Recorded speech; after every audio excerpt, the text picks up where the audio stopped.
প্রিয় সাংবাদিক বন্ধুগণ, আমি আরেকটি ঘটনা বলতে চাই যে আমাদের একজন দায়িত্বশীল গতকালকে আজকে তিনি ঢাকা থেকে গিয়েছেন সৈয়দপুর বিমানবন্দরে এবং সেখানে আইনশৃঙ্খলা বাহিনী তাকে একটা সাজানো নাটক করেছেন।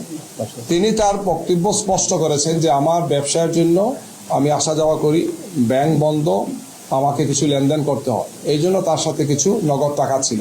কিন্তু খুবই স্বাভাবিক, একজন মানুষ ব্যবসা করতে পারেন, তার পরিবারের প্রয়োজনে বা অন্য প্রয়োজনে তিনি এটা ক্যারি করতে পারেন।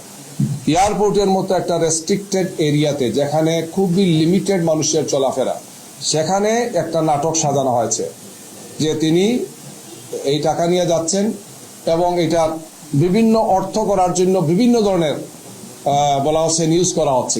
ইতিমধ্যে তিনি একজন বয়স্ক লোক, একজন দায়িত্বশীল ব্যক্তি আমাদের, তিনি অসুস্থ হয়ে পড়েছেন মেন্টালি এই টর্চারের কারণে।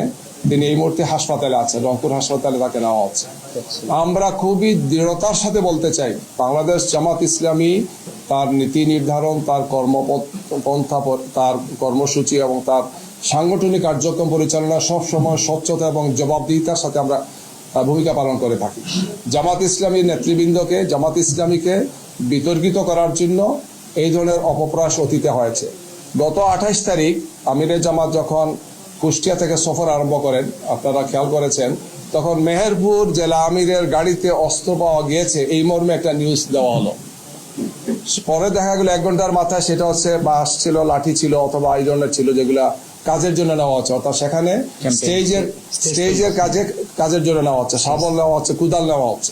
1 ঘন্টার মধ্যে পরবর্তীতে তার গাড়ি দেখা গেল তিনিও গাড়িতে নেই, তার নির্বাচনী কাজে ব্যবহৃত গাড়িতে এই জিনিসগুলো ছিল, কিন্তু বলা হলো যে অস্ত্র তিনি বহন করছেন।